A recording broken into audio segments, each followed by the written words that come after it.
Hey everyone, welcome back to Contractor Evolution, the podcast by Breakthrough Academy. My name is Danny Kerr, and I'll be hosting today's bonus episode where we'll be diving into one of my favorite subjects, hiring. I hosted a web class last month where we taught hundreds of contractors my systems for attracting A players while replacing these time wasters that end up in your recruitment process. We decided to release it on the podcast so more contractors can benefit. I cover why creating a hiring funnel is just as important as creating a sales funnel, and how to write job ads that actually work to attract people that you want. And winning interview strategies I refined while interviewing over 2,400 people for trades positions. Before we dive in, make sure you download the resource bundle using the link in the description. That's going to give you the templates and guides to help you implement the tactics that we discuss in this actual web class. Now, let's get started.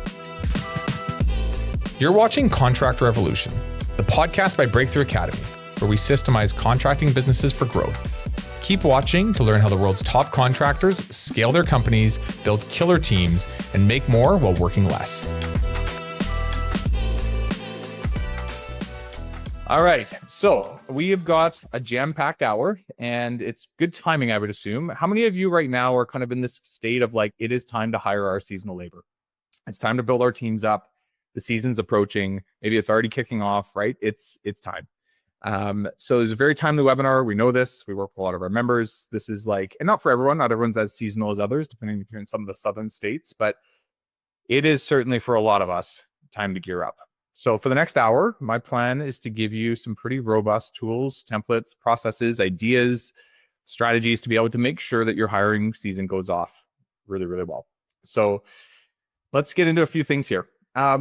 General purpose of today, I was like, why is recruiting so important? And it is for a lot of reasons. But also I realized like it is literally the biggest asset in your business. How many of you feel this? Like your entire business, although you might be a landscaping company, you're kind of in the business of like training and developing people, right? Is that not kind of what dictates your success as a brand, how you stand out against your competitors, how much profit you even make as a company, how much enjoyment you have? Like your team is your business, right? And then very much like on the practical, like financial standpoint, how many of you would look at your line items of all the money you spend every year and people is the number one thing you spend money on? For a lot of us, this is very, very true, right? So my purpose is like, let's optimize this because the recruiting piece of this is kind of the entire thing that feeds everything that is your business, right? So that's why we're doing this. General outcomes, what can you expect from today? We're going to learn some of the fundamentals of building a world-class hiring system, and I'll get into kind of where some of this is coming from. And we're also going to give you lots of tools and downloadable resources. So look out at the end of the webinar. We're going to have a link in the chat. We'll also have a link probably pop up on the screen. But everything we talk about is great for an hour. It'll inspire you to do some stuff, but it's 10 times more impactful when you can sit down in your office with these downloads and actually like build this stuff leaving this webinar. So whether you have time right after the webinar or sometime in the next week and a half, schedule out a few hours to pick some of the resources we give you and work on them. So that is the plan today. General agenda, let's start by just unpacking this talent shortage that we're feeling, and it's been around for 10 years plus, right? Let's talk a bit about that. Then we'll get into some of these fundamentals around building an ideal candidate profile so we can steer and reverse engineer your entire recruiting process from how to build effective job postings so we can get more of the right people applying, how to build really good interview setup calls. This is a bit of a sleeper. Like I think a lot of us don't, I actually think this is probably one of the most high impact things you could change in your organization if you don't have this dialed yet. And then we'll finish off with some behavioral interviewing processes, which is this general concept that like you can't change people's behaviors or people's like personality patterns, but you certainly can train in skill. So how do you look more into the people side or the personality profiling side? So we'll get into that. I'll finish off with how to implement this and what this requires and some really good tools that you can use in companies and resources to make this all happen. So that is the plan. So some of you may know me, some of you may not. My name is Danny Kerr. I am the co-founder of something called Breakthrough Academy. So we've been around for about 10 years, just under 10 years now. And this started because me and two other colleagues spent about 10 years working in the franchise world in the contracting space. It was a company, maybe you've heard of them, they're called College Pro Painters, but from 18 years old to about just under 28, I was in what I would call like learning the business of contracting. And I got to learn inside and out what works, not only because I did it myself, I was a franchisee myself, operating day in and day out, but also a GM, a general manager. So I got the chance to actually recruit and hire and onboard my own franchisees. So that was a really neat experience because I got to see every year, about 20 I was in charge of, how the things we implement, these tactics, even we're going to talk about today, play out in different businesses. And then to end it all off, I ended up being the head of recruitment for head of recruitment for Western Canada, where I would recruit about 100, or be a part of the recruitment anyways, of about 100 franchisees every year and about 1,000 technicians or painters or middle management people. So it was a lot. That number 2,400, actually, I never counted until this webinar. Our marketing team had asked me, like, how many interviews have I actually done? And I sat down and was like, each year, kind of like just rough guesstimate, but I was like, holy cow, I've done 2,400 interviews in my life. Good Lord. Anyways, all that to say that a lot of what we're going to go through is going to come from some of this background and experience that I've had, coupled with something that we call the contractor growth method, which is essentially what we teach all of the members at Breakthrough Accounting. This is like the machine that we install into every organization we work with. And I'll get into it a little later today, but hiring is kind of at the middle of the whole thing. It holds all these bits together. And the idea is that we build something where each piece is connected to the next. And hiring is no different, right? And the idea is that we can have the owner kind of turn like one crank, one mainline system that spins off into running the organization and ultimately pulls the owner kind of out of the day-to-day. So we've been working on this for 10 years. We've been refining this, the recruitment side of it. We've been refining a ton. So this is coming from my experience, but this is also coming from working with, I don't even know, I think it's about 2,400, don't quote me on this, over 2,000, I think, contracting companies at this point, installing these systems and seeing what works and what doesn't and what's practical and what like gets quick wins. And so I'm trying to put all this together between my head and 10 years of doing this and give you guys something good in an hour. So that is the plan today. Put a lot of work into it. Hope you like it. Like I said earlier, we're going to give you templates and resources. So they come as what's something called contractor quick tools. These are basically like instruction manuals for each process. They'll step you through step by step how to build these things. They'll give you example files and a template to build off of, which is a really nice way to learn and also be able to build something from scratch. So you're not building something from scratch. So we'll give you something on ideal candidate profiling and how to build job postings. We're going to give you some stuff on how to do interview setup calls properly and how to build a proper script for this. And then a really robust interview guide that actually helps you build a full-on interview process along with each individual question that required by role. So it's a lot. And this will all come at the very end. So just make sure you look out for this. Well, like I said, will be a link, I think will be in the chat, and there'll be a little pop-up bubble that'll come near the end of the webinar. Now, I've said this 7 times, so I'll say it one more time. There's a lot coming. Focus on one thing. There is, a lot of you in this webinar right now, I'm sure all of you have different needs and different things that you hope to get out of this. Focus on one thing. I'm going to cover every element of the hiring funnel or the hiring process for you. Pick one part of it that you think will make the biggest impact for you and make that the one key thing that you implement. Because I've seen this before where you try and do a little bit of everything and nothing really gets done.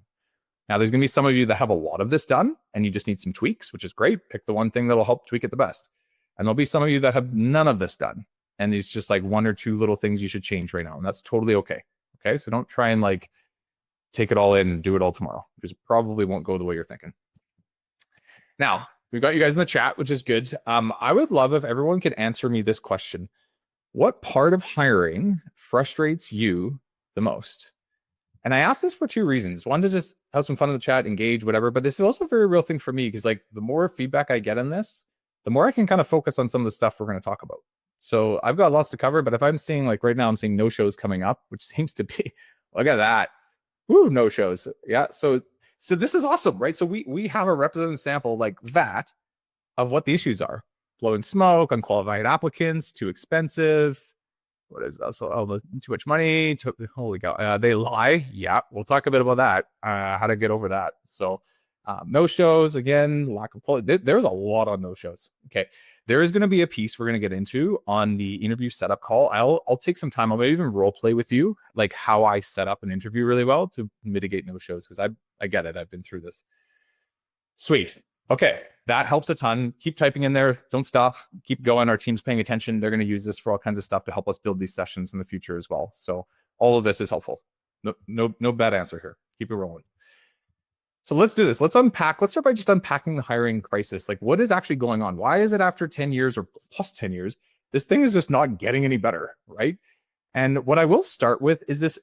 It's not just you. Like, there is a very real statistical thing going on in the industry right now. So I don't know if you know this, but there's about 11% of our workforce that's under 25. It's not a high number. It's kind of a shockingly low number. And what you pit that against is this workforce that's leaving. So about 41% of our workforce is planning to retire by 2031. And I'll let you do the math on this, but like this is fundamentally at the root of what's going on, right? We call it like the silver tsunami. We got an issue and it's not getting better. And yes, like tariffs can come in and the economy can change and all this, but this, like that's not going to impact this, right? This is completely separate from that. And just some like interesting results. Like in 2024, we were at a net deficit for required people in the labor force or for in the workforce by about 500,000, right?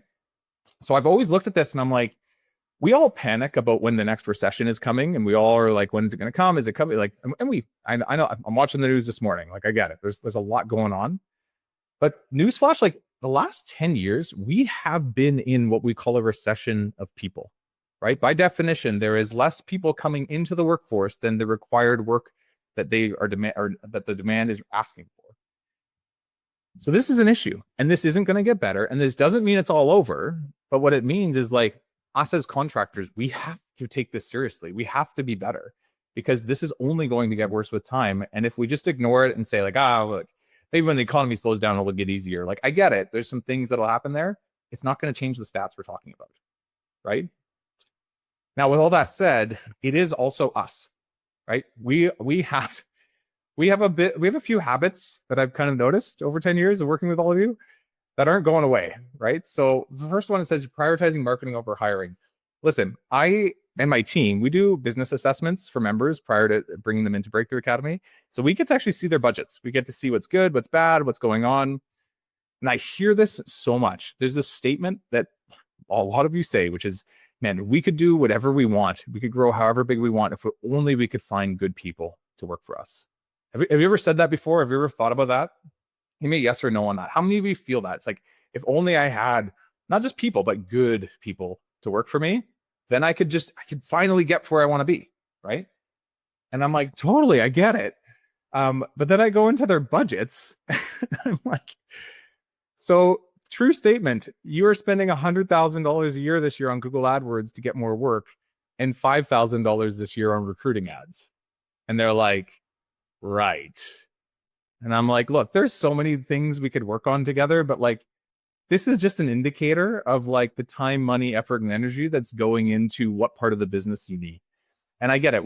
Since 2008, we've had this priority of like, get more revenue, get more work. It's what's going to be the lifeblood of the company. And that's not entirely wrong. It's just, it's overshadowed too much the hidden issue, which is like, we need good people. And we need to put more time, money, effort, energy, skill development into that side of the business because that's where the market has shifted. And it's been like that for a long enough time now. I hope it's time for us to actually make some real shifts, right? Olivia says, Indeed is so expensive and generally has poor results. Well, Olivia, we're going to give you some other options here. So that's good.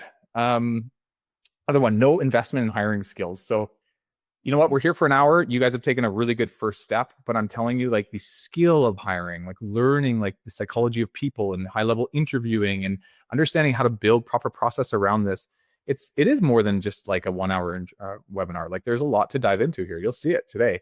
And I encourage all of you, like go and professionalize either yourself or someone in your company to really dial this in. Poor employer brand. We'll get into this a little later, but I think generally like we're not the coolest, most sexiest business out there, right? And in this generation, we fight against a lot of other really cool appearing options anyways. And we don't do the best job like representing what we bring to the table, which I think, especially for landscaping, like it's a pretty sick job, right? And I think we kind of know that, but I don't think we do a good job showing that to the people that are applying or out the workforce that we could potentially sway to work for us. And then what all this causes is this like general mentality of being problem focused versus solution focused. And I'll tell you this, like, this is true in everything in business, but like, you can be of the mentality where it's like, it can't be done. Or you could even be bullshitting yourself and just have taken a positive mindset course for like, it can be done, even though I have no idea how. Neither of those are really going to fix the issue. Being solution focused is this like humble, but like driven mentality of like, how can we? If we had to, which we do, how can we do it? And slowly be focused on the solution and be in the process of figuring it out versus constantly complaining and bitching and moaning about all the issues in the industry and it just can't be done, or maybe trying to be positive about it but having no idea what's going on and be like, I can do this, but I don't know what to do. Forget all that. Just like, how can we? And let's be in the process of figuring this out, which is what we're going to do today. Now, one more thing to just really like bring optics or numbers to some of this. There is a massive lost opportunity cost in not having dialed recruitment processes. So we polled a lot of our members and started to look at, like, in landscaping specifically, like, what is the average hourly rate that a person produces when they're out in the field? Now, what this means is this is including material spend and installs and all that kind of stuff. But on average, for every hour that one of your technicians is working out in the field, you're producing about $95 worth of like revenue, if that kind of makes sense, right? So let's take that and times it by 35 hours a week. And everyone's like, why not 40? And like, because there's rain days and people are late and, you know, sick days. And just trust me, it's the average is about 35. Let's times it by 35 hours a week for one person working. This comes down to about $3,325 in revenue that does not get produced in 1 week of not having a simple labor role or simple technician role in your company. Give me in the chat, how many of you last year, even like currently, are short at least one person for 1 week of the season, let alone more, right? Think about that for a second. How many of you are like, yeah, we definitely were short about 3 people for about 2 months there, right? Like many more, right? So like, that's about $13,300 per month for one person not being in the role they should be in. And this is about $43,000 in revenue for one basic labor role in your company not being present per quarter. It's massive, right? And so when we talk about, oh, I really need to spend $5,000 hiring this person, maybe you do, because in 1 week of not having them, you're already eating up more than half of that loss, right? So some food for thought. And this, I put this up because I'm about to ask you to do a lot of things. And I want you to buy into this because the opportunity cost of not having these people in their roles in a timely manner is costing us much more than I think we see. It's hidden, but it's there, all right? So the only thing left to ask is, like, what are we going to do about it, right? What are the how can we's that we can process over time to build something better, right? So let's get into this. The first thing I want to present to you is this concept that attracting top talent is no different than attracting good customers. Okay, so good news, if a lot of you have spent a lot of time trying to dial in your marketing and sales processes, a lot of the learning from that can be derived and put into the recruiting and hiring process. You're still attracting good people, just on the different side of the equation, right? So you might have really good, marketing, an ideal client that you've profiled that helps you build your ads, which helps you generate leads and do setup calls to screen who's a fit, so you can do good estimates and book good work, and then onboard your customers, right? Like, we've probably all worked on that process or dialing that in a little bit more to make sure we have good, revenue coming in. It's the same concept for recruiting, right? We need to build an ideal candidate profile to reverse engineer how we build our ads and what apps we actually like sort through and actually pick, how we set up our interviews, the questions we even ask in our interviews that lead to the right selection on the right person, and then onboard good people. It's the same exact process, right? We're just flipping it a little bit. So for those of you who, and actually give me this in the chat, how many of you have invested either a lot of time or money or just skill development in marketing and sales? How many of you have put some time into this to be like, we need to dial this in better? So Doug has, Wes has, Matthew has, John, cool. Well, guys, like, good news, like, we're going to kind of just take the same concept and give it to you in a recruiting lens, because it's the same general stuff. A few different tools, a few different like optics on how this works, but same lens at which you can look this through. So in recruiting, just like in marketing and sales, we are building a bit of a funnel, right? A funnel might sound a little bit like a weird word to use, but it's kind of what's going on, right? And the first step to this whole funnel, if you see here, it says ideal candidate profile. And this is the first step we're going to get into today. But this is what fundamentally helps you reverse engineer every other part of your funnel. It all is going to be built with the end in mind, and the ideal candidate profile will be the thing that like makes its way into every single element here. Now, before I even get into this, I would love to know how many of you take the time, and I want lots of no's. It's totally okay to say no. It's awesome if you say yes. How many of you take the time to build an ideal candidate profile prior to starting your recruitment campaigns? And the reason I ask this is we have been doing this for 10 years, and I have been saying this as loud as I possibly can for 10 years. And I think actually it's starting to stick. I think we're starting to get people doing this. But it's not foolproof, right? There's still some no's in the chat. So that helps me. I'm like, okay, we still got to talk about it. So let's get into it. So this first step is very like, I'll break it down to its basic parts, right? It's this first piece, which is like identifying what you're actually looking for in that role. So it's not dumping and being like, oh, 600 things to do. Just give all these things to this person. It's like, no, there should be a defined role that's very specific for what part of the business you need to fill. And then you want to think through what's the perfect like strengths and weaknesses, actually, funny enough, core values, and maybe skill sets of the type of person that could fulfill well on this role, right? Strengths, I think, are pretty obvious. I don't think everyone always thinks of weaknesses, but think about it. Like some of your best, administrative people would be terrible salespeople, right? Some of your best like field technicians would be, not so good in the office, right? So people who are really good at certain things are also really bad at other things, and that's okay. And you should make sure the role revolves around that, right? You build a role that puts people in a place to be successful. And I will say on this step, like a lot of you do this part because you're trying to think like, what do I need, right? Where I think a lot of us miss is thinking through what our candidates looking for, right? What are their needs? What roles excite them? What kind of work are they proud of? What kind of progress do they want to make towards their own personal goals? What might they even be fearful of when it comes to selecting the right job? Like some of the best candidates I've ever hired, I'm sure you've seen this too, they're interviewing you just as much as you're interviewing them because they know they have options and they have fears of like working for bad companies in the past, and they want to make sure they've got the right fit, right? So when you're building your ideal candidate profile, at its very basic level, it's like, what are you looking for? But also, what are they looking for? If that kind of makes sense. Okay, so we've got a tool on this. I'm going to show it to you in a second. This is going to be in the download package for all of you, and it's going to help give you the step-by-step process to build this out. Let me just show it to you quick here, but essentially it's helping us understand. This is for a salesperson for a landscaping role, but it's like, what is this person's mission going to be? What are the company's core values? What is this person's deliverables and like tasks they're actually going to do in their job?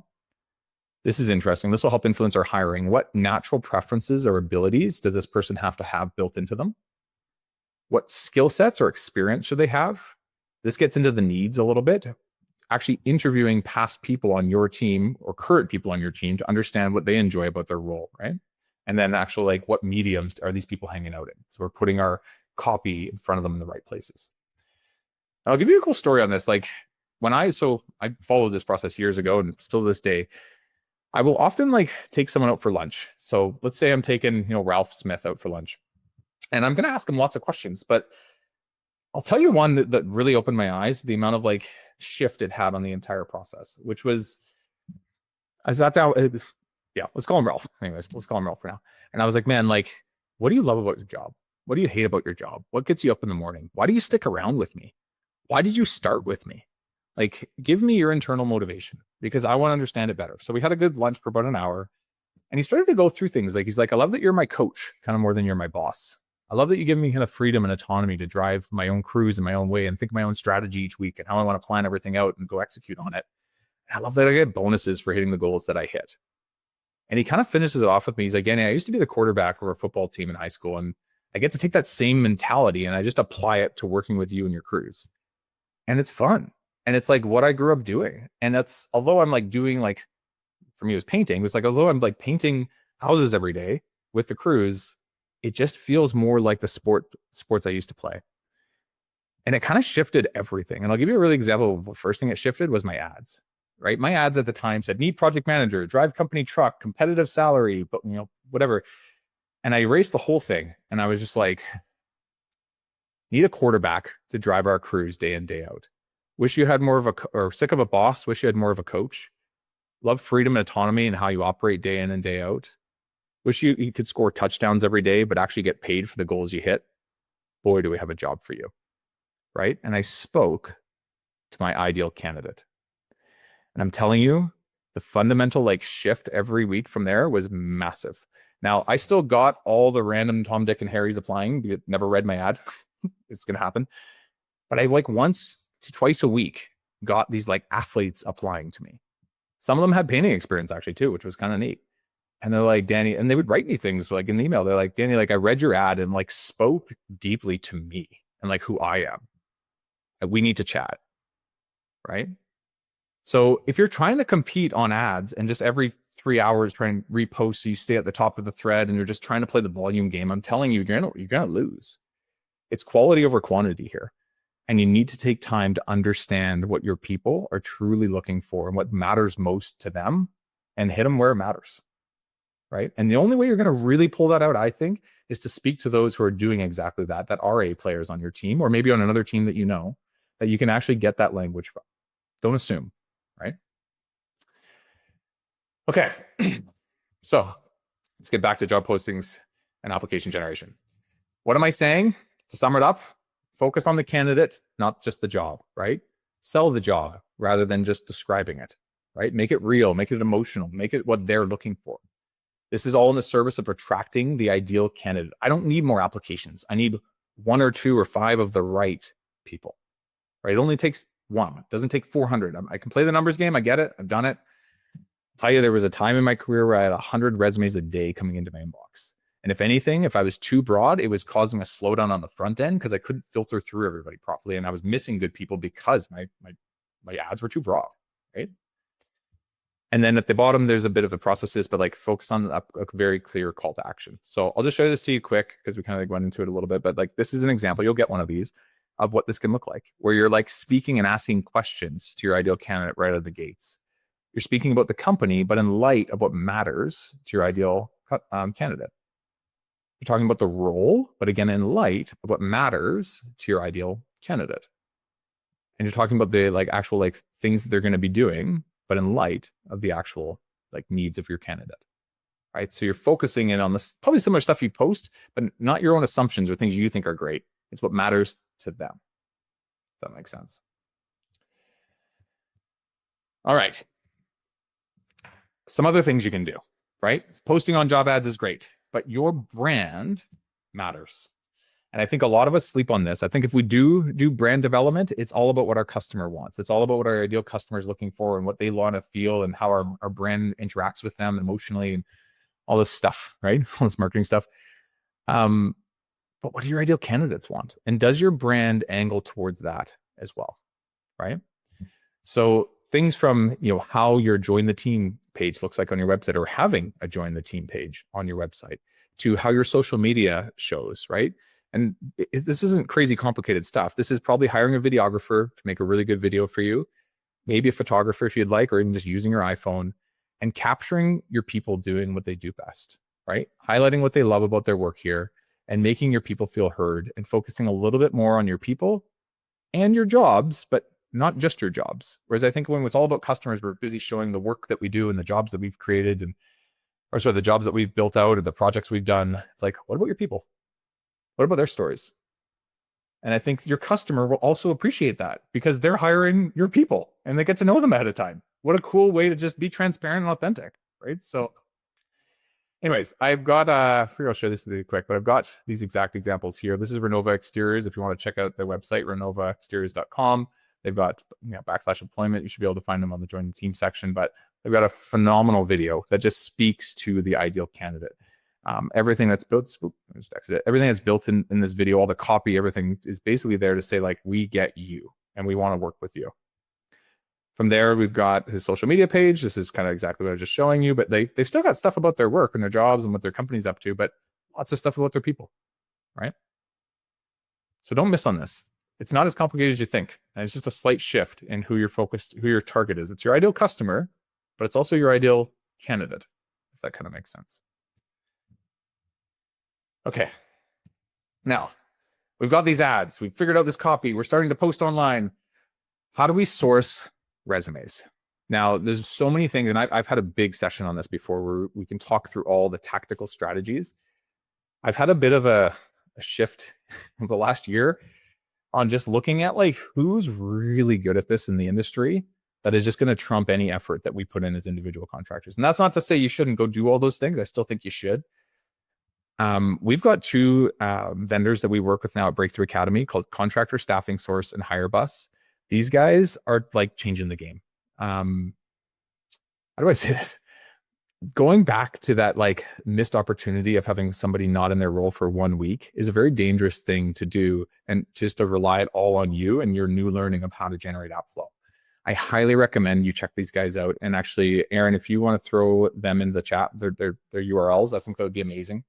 So contractor staffing source, they're basically what you think they are. They're kind of like a fractional recruiting agency for you. They're going to help take a lot of the load off of actually like getting good qualified applicants, and they focus on the contracting space, and man, they get it. Our team spent a year going through all the fluffy recruiters out there and find ones that actually deliver on their promises, focus on this industry, and do a really, really good job. So this referral is coming after like a year of research. And trust me, contractor staffing source will hit the nail on the head. And HireBus is an interesting one. They're an app and an AI kind of streamlined process that it's essentially a platform that will score and actually schedule the top 1% of candidates directly into your calendar. It's like the dream state. Now, nobody's perfect, obviously, but when I look at these two and what they've done for our members so far, and I look at the amount of work that our team put into to identifying who they are and who's the right fit, these are strong referrals. And they can save a lot of the headache of just like, I can't get good qualified people to apply. Time to spend some money, and this is the right place to put it. So check these guys out. One tactic I will give you, that as applicants are coming in, whether from your own generated sources or you've hired a recruiter to help you, is to make sure you're nurturing your flow, right? So we do this in sales and marketing. We have leads that come in and maybe they don't book right away, and the best of us probably have a nurture campaign that slowly drips content to them, and we'll call them up and do follow-up over time. Well, no different is that in recruiting. Right. So what this kind of looks like is we're getting all these apps coming in. If you have an ATS system, an applicant tracking system, this is probably, you're used to this, but you'll have a score. You'll be giving all these applicants, you'll be writing notes on them. Some of them you'll get a hold of them, some of them you won't, but there'll be people that essentially you'll be rating. And I used to do ratings out of 10. So I would say, okay, if I'm rating you a 7, 8, 9, or a 10, you're worth it. And maybe you didn't come on because we filled the role. Maybe you got another job. Maybe you never even called me back. But I'm not going to give up on you. And what that means is I'm going to hold and store your resume for the rest of my company's life. And about once a year, maybe twice a year, I'm going to send you, like probably if I'm really good at this, once a month, I'll send little like updates on our company and what we're up to. But once a year, maybe twice a year, I'll actually be sending you a very intentional message. So let's say the guy's name's John, and I've got 42 Johns all listed between 7, 8, and 9 ratings from like past app flow from the last 2 years.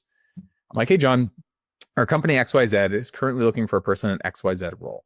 I know it didn't work out last time we had chatted, but I was curious if you knew anybody who would be a good fit. We're currently offering $1,000 hiring bonus. Be happy to share that with you if you did know anybody. Now, and here's the link to the ad, whatever. Now, what am I doing?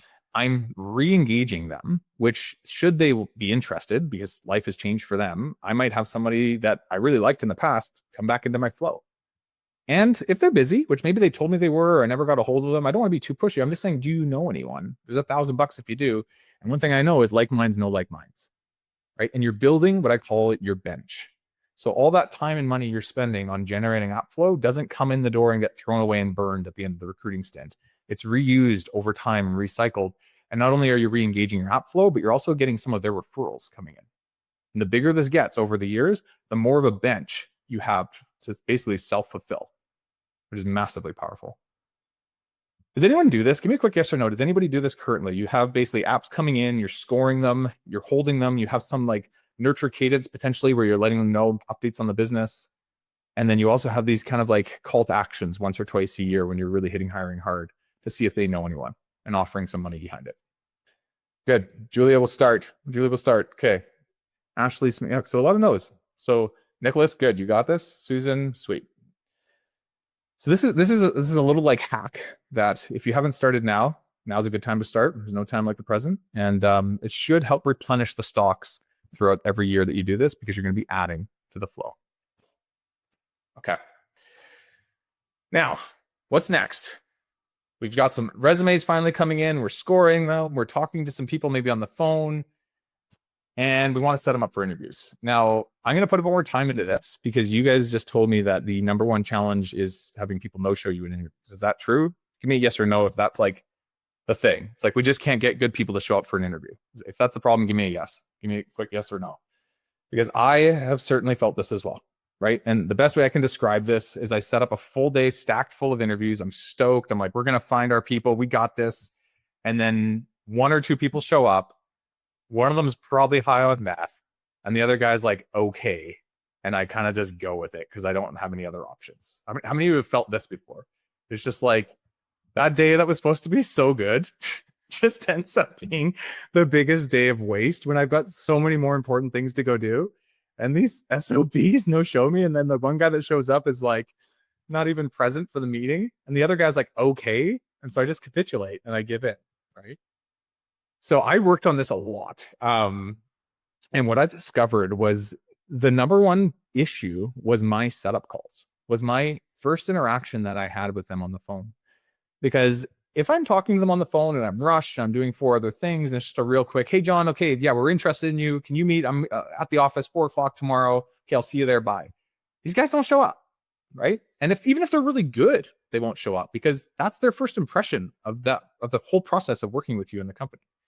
So here's a very basic, but I would say effective way to structure your setup calls. And again, we're going to give you a template on this as well. But first step is you just like, don't be busy with 6 other things at the same time. Make sure you have space for this in your day. And when you do these calls, this is kind of the process. So it's like a quick intro and check-in, just to help them feel comfortable. So you can have like more of a real chat with them. Checking in on current situation. I always wonder, I'm like, what had them like apply today or yesterday? Why now? Why not last week? Why not last month? Why not last year? Like, what are the circumstances or events in their life that led them to my ad that spoke to them in a way that had them actually click to apply? I want to know that. It tells me a lot about the person and a bit about their history and a bit about kind of where they're at with things, right? I then want to get into their needs. So we talked a lot about needs earlier. Like, what are you looking for? What type of job do you want? What's important to you? Why are you leaving your current job? Like, understanding their needs, just like you would a customer when you're selling a job, is massive so that everything else you talk about can be done in light of their specific needs.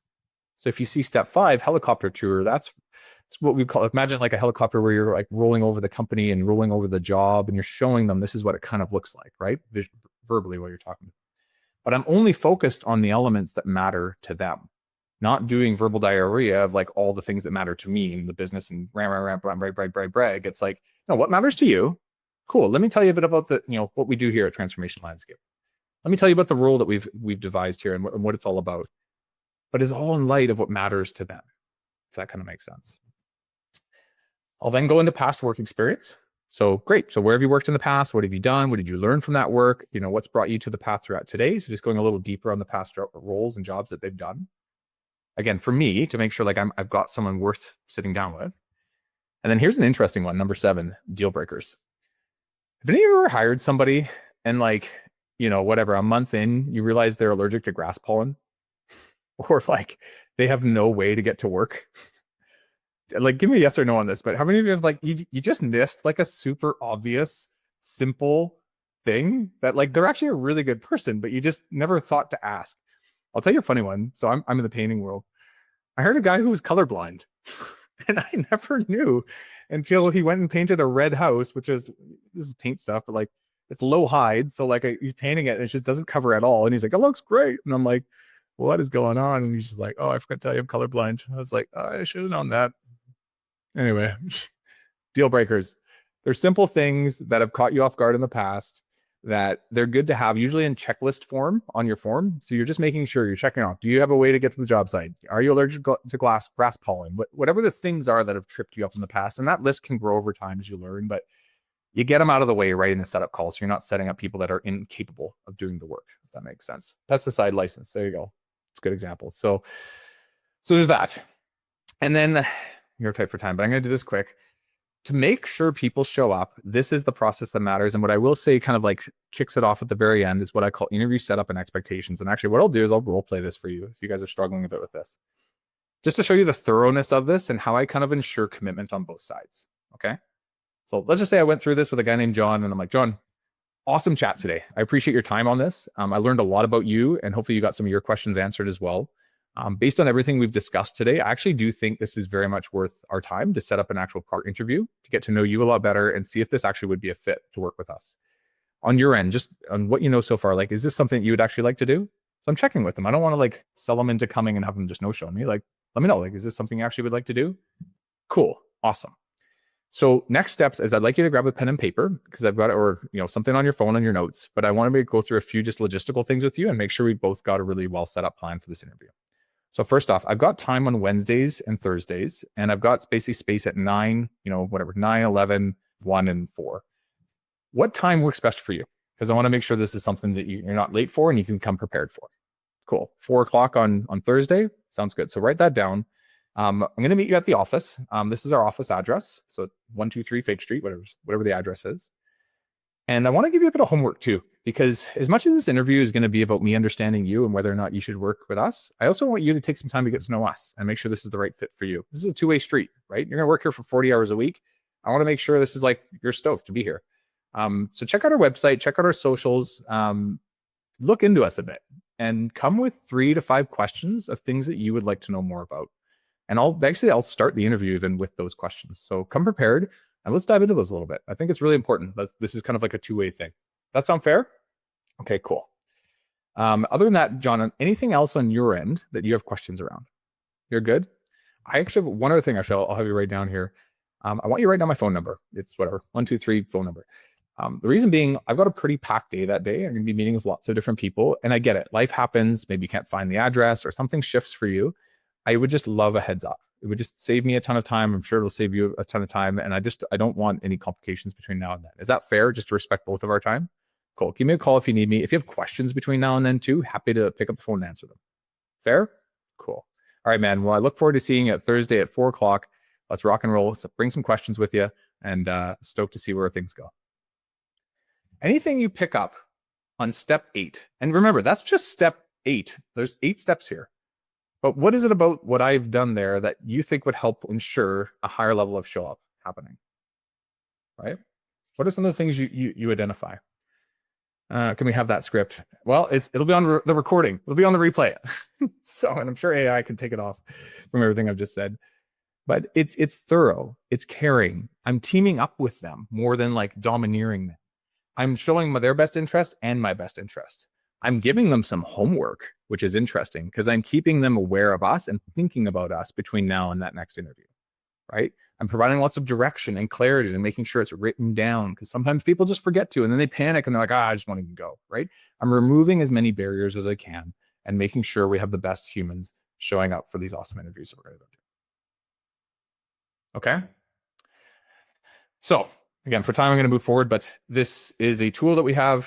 You will get it, and it'll give you the script on this. I'll show it to you real quick.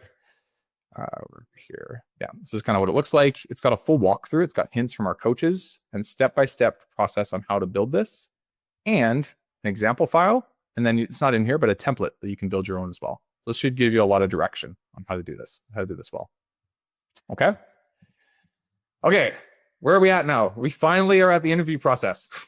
So we've got an ideal candidate profile. We've built out our ad sets. We've generated some flow. We pre-screened people and made sure they're the right fit for us and we're the right fit for them to at least invest some time into. Finally, we can get to this place where we can actually interview these people, right? So I'm going to start with this first concept of personality over skill. And I feel like hopefully all of us at this point know this. How many of you agree with this concept? And you can disagree with me too, it's fine. How many of you agree that interviewing for personality is much more important than interviewing for skill? Think about that. Yeah. The reason being is we are in the industry where a lot of the skill of doing the job, and that's not true for every part of your business, but like for a lot of the things that you guys do, you can train someone. And we kind of need to train someone because there's a lot of people retiring right now. We need to be the skill gap. But you can't change the way people are, right? So some of these that are in here, tenacity, this is like their preference to work hard. Attainment is the preference ability to set and hit goals. Problem solving is their natural ability to see problems in a positive light and like to solve them. Precision is the preference to deliver error-free work. Values are your company values, right? Instrumental is the ability to be presentable. They're in front of your customer. Like, what do people think? Leadership is the natural ability and skill developed of leading others. Fundamental, this is an interesting one. I'll get into this one in a second, but it's the natural ability to handle stress in pursuit of a goal. This one was huge when hiring managers. We'll talk about this in a sec. Introspection, which is the ability to objectively see yourself and others. Again, working through arguments and conflict, and also being open to learning. It's a big part of this. And then there's still skill sets in here, because some jobs you need people with a certain amount of skill, right? So here's my question. What are the top 4 traits, if you could only pick 4, because you try and interview someone on all these things, you're looking for a needle in a haystack, but you're looking for a production manager. What 4 would you pick? What do you think? What 4 matter the most for a production manager on your team? What do you think? What do you think? I'll give you the answer in a second. So problem solving. Okay, good. So let's see what else. Problem solving, tenacity, problem solving, values, leadership skill sets, values, problem solving. Yeah, okay, good. So let's see. So problem solving, values, leadership, and fundamental, right? So a lot of people put problem solving for obvious reasons. They're going to be doing a lot of things every day. They don't need to be calling you. Values kind of goes with the territory. Leadership, they're going to be leading people. Fundamental. Have you ever had somebody that you've hired in a leadership role or a project management role that's just gone MIA on you when you need them the most? Ever had this? This is massive, right? And what I've noticed is when people are under high stress situations, even though they're great humans and they're very well experienced, how do they work under pressure? This could be a big miss, right? So when you're interviewing people, you want to make sure like your questions are preloaded, you're pre-thought through the traits, and then you can actually have a questioning sequence that helps you identify past performance in people to predict future behavior.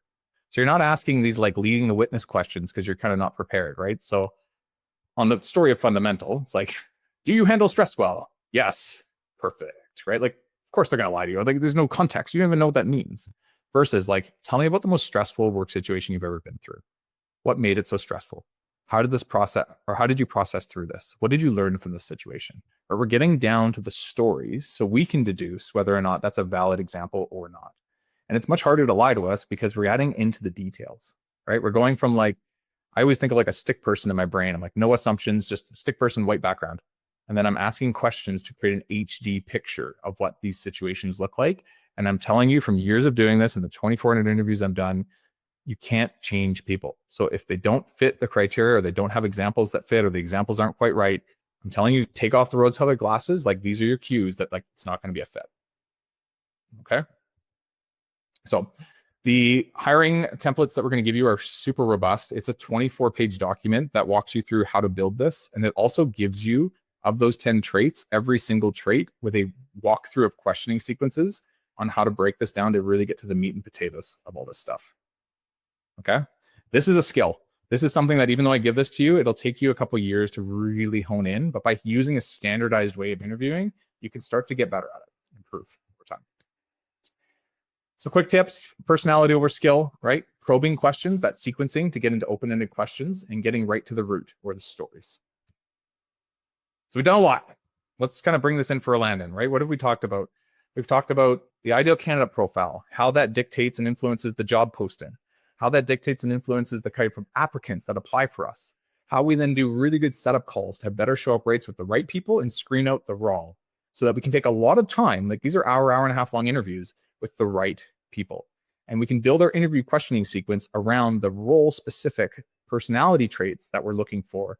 And finally, make a good selection, right? And the selection is not made based on who was the best person that showed up. It's based on who fits the ideal candidate profile that we drew up at the beginning of our process.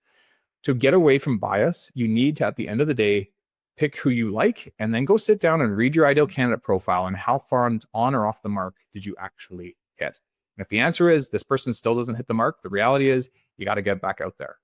Because hopefully you agree with this, you felt this before, but no hire is much worse than a bad hire, right? So I'd rather have, no one for this week. Unfortunately, I'm going to miss my $3,500 in revenue. But if I hire the wrong person, that impact is tenfold. Okay. So recap, hiring fundamentals, right? Ideal candidate profile, effective job postings, interview setup calls, behavioral interviewing. We're going to give you stuff on all of this. This and so much more is what starts to happen. So this is Brandon Comstock. He's a really good friend of mine, actually. He's been working in BTA since 2018. Just got back on a vacation with him and his wife, actually. Phenomenal human. And he's been working on stuff like this. But like, this is what happens. His net profit was sitting at 5%. We brought him up to 16. And then we increased this team from 14 to 50. Like normally when you bring more people in, things get worse. Like we increased profitability. We increased the effectiveness of the overall team because it was the right people driving the organization. Put a lot of tools in place. So he barely had a CRM at the time, but Element's fully in place now. HubSpot, Issue ID is actually something he created himself. Really neat. Bamboo HR, User Pilot. These things make a difference, right? We can't just like do things by working harder. We have to work smarter. That classic cliche, but it's true, right? So here's my question for you guys, and I'm going to give you the templates here soon. So just stay put. I'll get them to you. What did you guys take from this? There's so many things that I think we could do better. I would love to know what is the one thing that you would kind of commit to out of this, where you're like, you know what, we're heading into hiring season, but here's one thing that I think would shift us in the right direction that is low-hanging fruit for us, or would be the right thing for us. So much. Setup calls, man, amazing, right? I fully agree. That was a huge thing for me. I'm trying to read them before they go. Slow down on interviews. Yeah, dude, once you get these templates, you'll see them. Like they will force you to be thorough. And it's so interesting too, because like to attract high-level candidates, you have to have a good process. And that's actually what sells them more than any like features or benefits you could offer them. It's the process itself where they're like, this was really well done. I can only imagine what it's like to actually work for you, right? Interview setup calls, cool. There's so much there. And obviously our background. So we implement, like I said earlier, the contractor growth method. And this is the thing that kind of connects all these bits together. Oops, I'm ahead of myself. Essentially, what we're trying to do is we're trying to build something that runs the organization a little bit more like a machine. Because I find most owners are kind of doing it themselves and everything's kind of built out of duct tape and baling twine. And every Tuesday you got to kick the TV to keep it moving. And it's a very manual, you-built process. We need to take what's in your head, which most of our owners kind of know where they want it to go and what need it to look like, but they haven't taken the time. And honestly, some of us just don't have the implementer ability to fully detail and dial in the systems. We've kind of done it for you. So we built the entire financial control process, the defined roles that you need, the hiring systems that you need, the training and onboarding that you need, the sales and marketing processes you need, how to set goals. And we put it all together to be a program that you can actually like build into the business relatively simply. And the cool thing is we built it specifically for landscaping now too. So we've got like templates and resources and everything that's like 80% done. So you can put your touches on it and make it your own. The basic way I could explain this is we're building through your sales, production, and financial metrics, a dashboard. We're then using that dashboard to measure goal versus actuals. We're then putting those goals into people's employment agreements. So we're actually defining like who does what and who delivers on what. And we're building an entire organizational structure where everybody has a deliverable or a number to go achieve. We're then helping that employment agreement we built to dictate our ideal candidate profile to build our entire hiring systems that we talked about today. We're then using that same profile to know what kind of training and onboarding we need. So if we need someone with less experience or more experience, we're matching that with the amount of training and onboarding processes required. And we're making sure that everything that's in our training is written in our employment agreement. Because if I'm going to hold you accountable to doing something, I better have a way of showing you as well. We then need to optimize sales and marketing to make sure we've got like basically predictable revenue to sustain the business we're organizing and growing. And all of that is wrapped up into a strategic plan where we know exactly what the numbers we're trying to achieve, both in 3 years, 1 year, and quarterly, and the initiatives or the blocks we need to implement, the processes we need to implement to get there. So this is what we currently do. We have a lot going on. We have about $2 billion under management. That's not our revenue. That's all of our members. We see about a 25% increase in revenue in the first 12 months of working with us, which I think is kind of the market. I don't think that's been just us. But here's what's really neat. 69% net profit increase per member on average in their first 12 months. The average is about $168,000 more made per company. It's massive because there's all these 1% and inefficiencies that happen along the way. So we do this through 3 things. We've got pre-built content for you. So we've got an entire library where all your standard operating procedures are built, all your checklists are built, your employment agreements are built, your job ads are built, your like all the things that we teach, we give an 80% complete version of so that you can build off of it and start to get going. We establish you with a coach who can hold you accountable, help set goals with you, and break down any questions you have around the plan as we build the strategic plan and navigate the year. So we actually have numbers we're trying to achieve and processes and people we're trying to hire, and they're there with you working through this to actually get you to year end. And then we have a really sick community. There's about 1,000 people, just over 600 businesses that are all in Breakthrough Academy. we work together, we share, we collaborate, we innovate together. And it's a very powerful force to have a lot of people with a similar method, like management methodology, helping each other and developing off this stuff. So for today, I'm going to give you two things to do. One, and there should be a little link coming up. One is to connect with us. And this isn't for everyone, but this is for those of you who you're at a state in business right now where you're like, we are working on all of this stuff and we're kind of just going it alone and we need some help. There's no point in doing it alone. You don't need to reinvent the wheel. Like we have done this so many times over. We should probably chat. So very similar to our interview process I just took you through, the first step is to set up for what's called a strategy session. It'll be about 20 minutes to half an hour long. We're going to flip the script. So we're not going to talk so much. We're going to listen to you. We're going to write down a lot of notes and start to understand what's really going on and what some of the root issues are. If it's good for us to move forward, we put you through to a business assessment. This is all free to do, but we're there to see if we can actually help you, basically. And if we can, awesome. If we can't, no worries. I will say if you're in startup modes, you're under 500,000 or you're quite large, like you're over 20 million, we're probably not the right fit for you. But if you're in this kind of like, our sweet spot is like 1 to 5 million range. But if you're a little outside of that too, that's totally fine. And you're working on this stuff and you're trying to figure out how to like really scale up, but do it through like proper systems, we should chat. So make sure you sign up for that.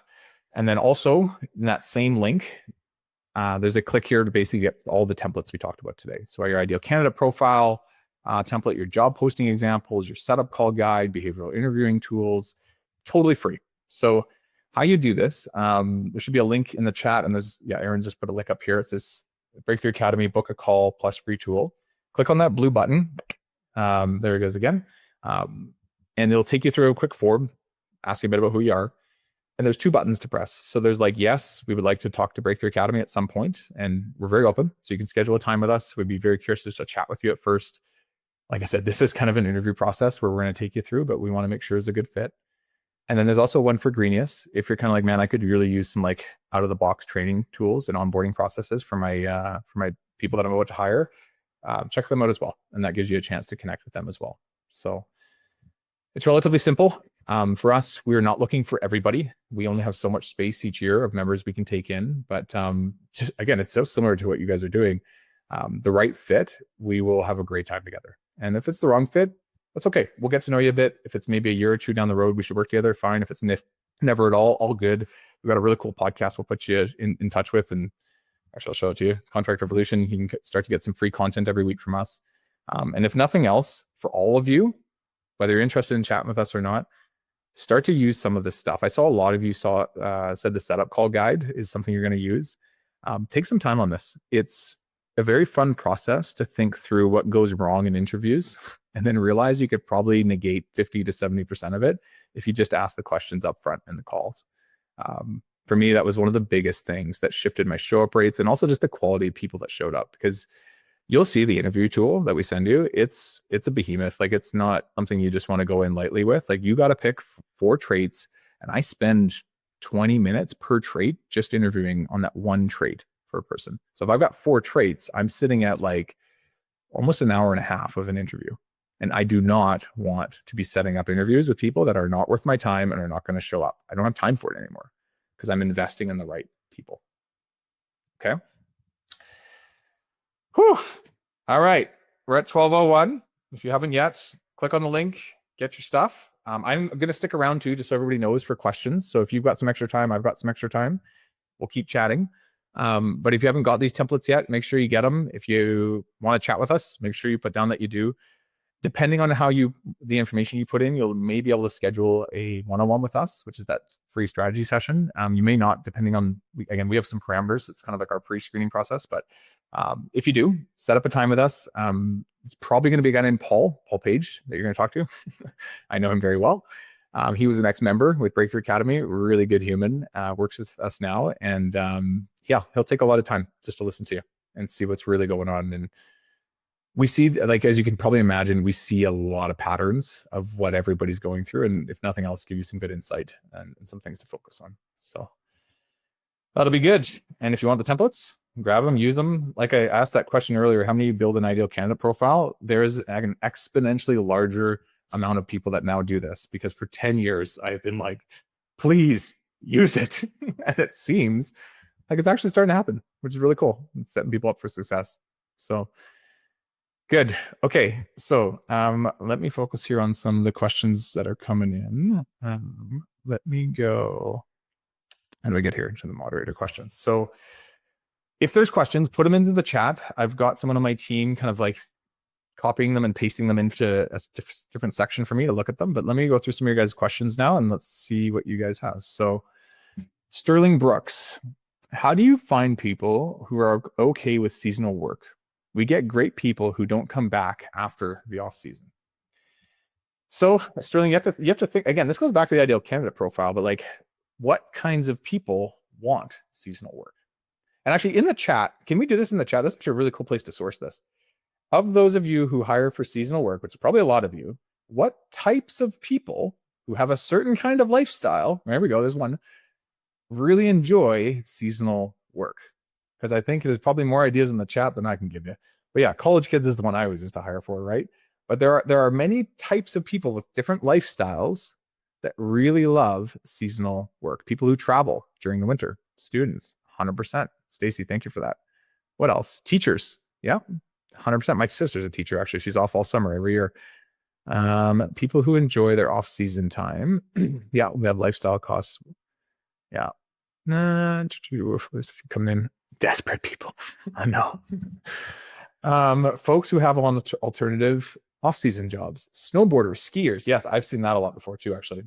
There's people who travel to Canada specifically or to the United States just for a season because they want to come check it out and they want to work here, but they've got tons of experience in the country they're from, aka a lot of Australians. Snowplow has to move to landscaping. Retirees. Cool. Yeah, you have to think through your team ultimately, and who are the people that have worked best with you seasonally and come back year over year over year. And what is it about their lifestyle that makes that such a good puzzle piece fit for them, right?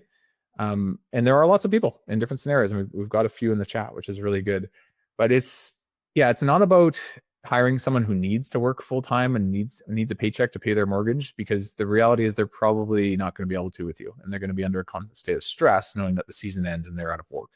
It's people that probably have a little less responsibility, probably a little more lifestyle focused, love the outdoors, enjoy doing this type of work, but also want the freedom and autonomy to run off in the winter and do cool things and have other hobbies or life interests or things going on that allow them that, right? So that is a good question. What else do we got here? Do you always pass on an interviewee that you simply have a bad feeling about, even if you cannot put your finger on the exact reason why? That's a really good question. So that was from Tess Mitchell. Thank you for that question. So let me start with this. What you're talking about is using your gut. I think this is just my way of being. I don't know that I'm right. I think that interviewing is 50% all the stuff we just talked about today and 50% your gut. So if I'm doing an interview with somebody, or if I'm doing a pre-screening call, say with somebody, and all the data is pointing that this person is a really good fit, but my gut's telling me no, I have a decision to make because I've got conflicting data. Sometimes I can't even give you a full answer. It's like often if I'm busy and I don't have much space, I'm not setting them up. I'll tell you the truth. If I'm like not super busy and have lots of space, I'll probably still set them up because the data says they're amazing. But if my gut's telling me no and the data's kind of weak, even if it's like okay, but it's kind of weak, I'm definitely not setting them up, right? It's when the two marry that you're like, bingo, we've got something. And that's usually like where you're going to want to put the most time and resources anyways, is like, I've got my gut and I've got my data. And between those two, if they both point to yes, I know I'm heading in the right direction. And this is true in all elements of business. Like I'm a bit of a visionary. So like I have my gut in so many things, but I also have to back it up with data. And when those two things marry, we've got a winner. When those things are conflicting, one saying yes, one saying no, my optimistic side still wants me to still push forward, but the realistic side is that it's probably there's something up. So yeah, that's what I would say to that. Yeah, never 100% gut, and also never 100% data. Like sometimes there's things where the data is just not quite showing what you're looking for, but your gut is like, there's something here. That doesn't mean you ignore the data. It means you need to go deeper and look because you probably missed something. That kind of makes sense. Okay. Any other questions, Aaron? We got Snazna is on Icon. I'm gonna butcher your name. I'm sorry. Snizna Iconic. Sorry, I'm dyslexic too, so I'm gonna blame it on that. How do you handle situations where you've gotten to the offer letter step with a candidate, but they are now becoming unresponsive? Oh, I know this feeling. This is like that weird dating feeling when you're like, should I follow up again? Should I not? I don't want to be too controlling and I don't want them to say no to me. Um, Let me think about this because there's, yeah. So they've gotten to the offer letter and now they're unresponsive. The reality is you can't control people. Um, they're either going to work with you or they're not, right? And they're either going to come in and they're going to work for 40 hours a week and they're going to have a year, maybe 5 years working with you. And if during the early stages, there's something that's made them unresponsive, I try not to be too pushy, but I will send one or two texts. And usually they're texts that end in a question. And I'll just learn this from years of sales experience. Texts that end in a question demand a response more than texts that just like, how you doing? Right. So I might say something to that candidate and say, hey, since our last chat, I wanted to check in and see if this is something you were still interested in, ? Hey, I wanted to see if the offer letter, if you had any questions on it. Love to chat quick. Let me know, ?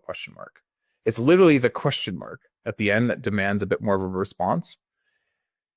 You don't need to be alarmist. I'm always a big proponent of just being very real too. Like I'm not gonna like dance around the issue. Like if I'm like, hey, like, since the offer letter, was there anything more you needed? Were you still wanting to look at this job? ?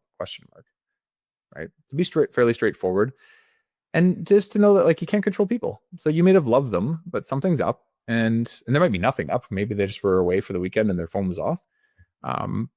But you can't push too hard. You have to let people come to you, right?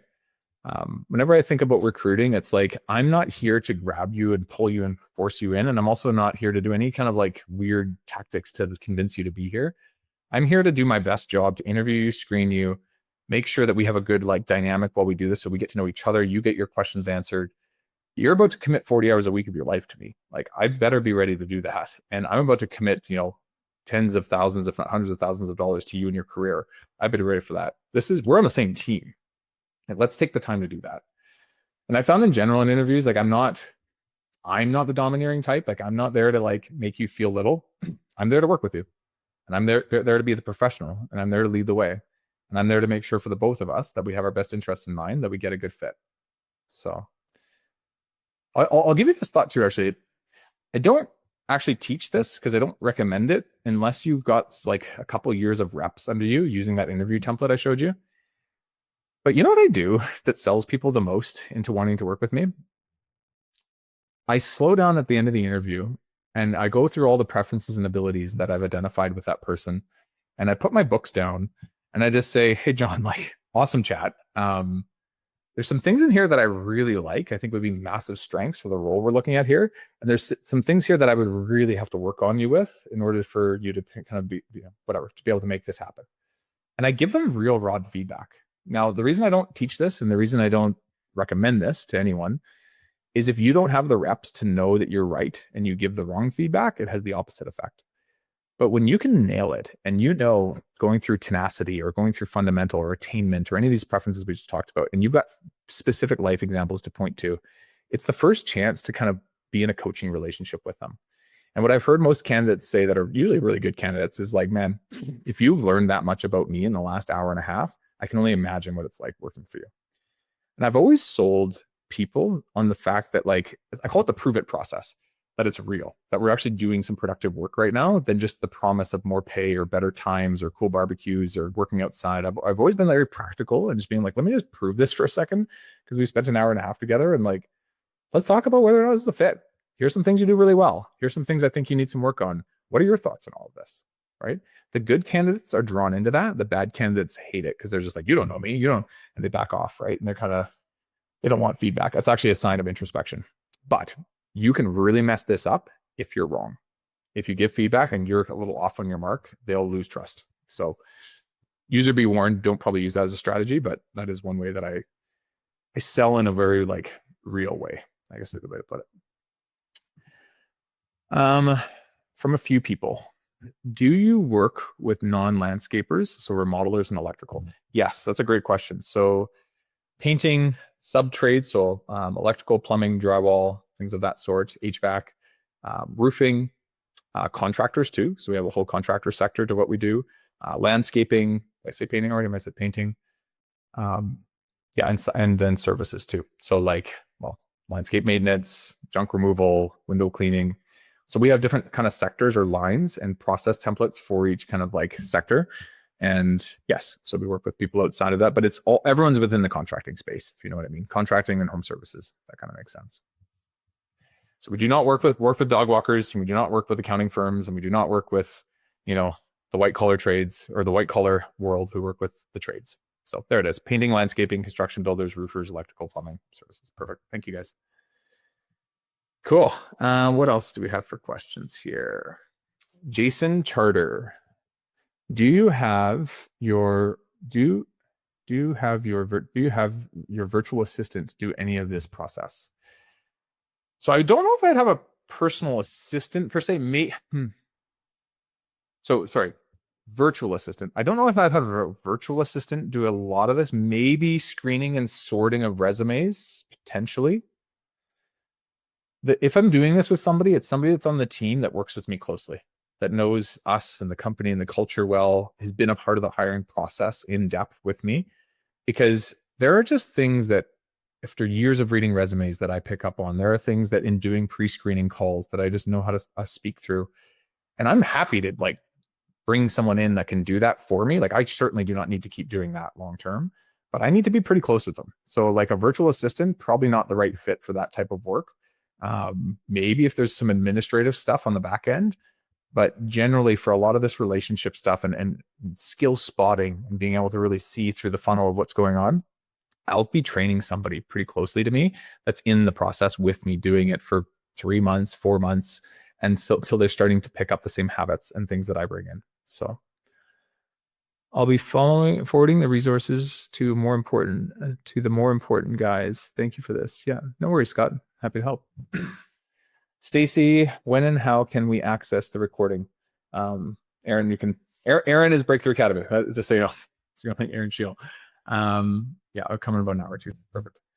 Okay, do we have any other questions here? Let's see. DT, we had a great candidate, but then the background check raised some red flags, fraud and more. Do you proceed and work through issues? No. No. Look, you guys all know this concept of like rose-colored glasses, which is like you're putting on a shade where you're like, if I just kind of squint, like I could make it work. I mean, here's the thing. I might have interviewed somebody, and if they had brought it up to me and it's something that they've like been through in their life and it was 10 years ago and I went through the exact experience of what happened and why, and I felt comfortable understanding that this is way in the past of who this person was, maybe. But if I'm self-discovering this and it was not brought up and it's something that I now have to contend with, reality is I'm probably dealing with somebody, 95% likelihood I'm dealing with somebody that's going to cause some level of fraud or abuse in my company. And yeah, like again, the facts speak there, right? So we do have to be a little bit more like conscious to the decisions we make because the impact they have are huge. Again, the simple concept is like no hire is much better than a bad hire. And it's a hard decision to make when you really need to fill somebody into that role. But there's over a couple hundred people in this chat still. I would love to throw it out to all of you for that one question. But like when you've got somebody that you know at deep down, like we don't really have a values fit here, but we've got some work we need to get them to do. Net, when you look back, would you do that again? So you're like short term, you're trying to solve an issue. You kind of know it's not really going to work. You're hoping it will, though, because that project really needs to get done. Yeah, here we go. They're all coming in, right? So I think like we have to have the discipline to be able to go through short-term pain for long-term gain. It's again, these little sayings, but they're true. And it takes just here's the consequences. Yeah, but those are short-term, right? The long-term stuff is going to destroy the organization. The good people that work for you might leave. The customers that loved you are now not going to love you. The brand gets tarnished. The reviews online come in. The stress that keeps you up late at night. It's not worth it. The bigger picture will always trump the small short-term stuff. Okay. Any more questions? What is your take on, what is my take on H2B, temporary workers, and no interview for them? I think at some level you need to do an interview with people, even if they're coming in, even if they're at some level. I guess what you're saying is these people are kind of like pre-hired to kind of come into your organization. There is also a level of expectation setting that matters, right? If you just like, hey, come on in, enter our ecosystem, and there's been no sit down to go through, what we do, how we do it, what's important to us, and not just like to make sure that they understand. Chime in here if Danny misunderstands your question. Yeah, feel free to chime in if I misunderstand the question. But what I'm assuming is you've got somebody kind of feeding your company with temporary workers, and they're kind of like, here, we're going to give them to you. You don't really have a choice. These are the ones we've chosen for you. I would still have a pre-screening meeting with them and just make sure you like expectations are set extremely well, and you understand a bit about them, what's important to them, what they're looking for. You get to go over kind of like what you guys are all about, where you see, what's important for the company, what's important for the role, what the expectations of like their day-to-day work looks like, what the core values of the company are. And yeah, if you see a big red flag in that first little pre-screening meeting, then I don't know how it works for that process with them, but I would be like, we can't take someone on that's not going to work. So yeah, it seems a little bit wild to just say, sure, we signed agreement saying, well, you can send us people, we'll take on people, because that can really test and damage the actual overall culture of the rest of the company if you're not careful. Yeah. Our legacy employees recommend new employees. That's great. That's amazing. So yeah, but they go through the same process, right? They don't get special treatment. The only thing I will say, when your people refer you at a person applying, you want to make sure that like, if you're not going to go forward with that person, you call the person that made that referral and respect them and their time they put in. So say, hey, John, like I know you referred Sally, and actually we decided not to go ahead with it, but I wanted to give you a heads up that we didn't, and we think it's the right fit for her to move into something different, but we did take some time and appreciate the referral. And so that's the only step that I do different. Otherwise I'd keep it the same. H2B staffing, make sure the broker has a recruiter in country to screen applicants. Okay. Yeah. Cool. Check moderator. Okay. Rodney Chappell. Or C leader. We contract for larger companies and do not have a website, online presence. Is it necessary to hire appropriately? I mean, the answer is yes. It'll always help you. I understand what you're saying. Like, you basically have much larger organizations that are feeding you all your work. At some level, what actually might be not a bad idea is to set up a landing page. Set up a landing page specifically for recruiting, that when you post your ads, you have a link or somewhere for people to go. That's not going to hurt. So best practice is always going to be have more information and more collateral out there looking for your ideal candidate. And maybe it's a very purpose-built, simple landing page. You can build them on Squarespace and stuff like that are simple, but it's at least leading to, hey, this is what our employer brand is all about, if you'd like. Rodney Chappell, people say interviews should be 15 to 20 minutes. Oh no. If you need more time, ask for another interview. If you need more time, ask for another interview. I seem to take an hour or so if they seem like a good prospect. Is that correct? Yes, Rodney, that is 100% correct. I do not agree with anybody saying take 15 to 20 minutes. It to me seems like insanity to speed date somebody for 20 minutes and then make a decision to their salary or their cost to the business, and for them to make a decision to their life, where they're going to spend more time in that business than they likely will with their family in 20 minutes. Like, that just seems a little bit psychotic. And I understand that like we're in a busy world these days where we all gotta make fast decisions and move forward, but like, I don't know, like not in recruiting. It's the wrong place. Again, your entire business is comprised of your people. It is your biggest asset. We all need to invest more time in this, not less, right? Yeah, there's a good point there. Hire slow, fire fast. Jason says, I think my interviews are too short. Yeah, fair enough. I usually do interviews for about an hour and a half. It's kind of my timeline, and it gives me a little bit of slush should I need to go over. Lets me get into things in like a thorough way and build a bit of a relationship with the person along the way. So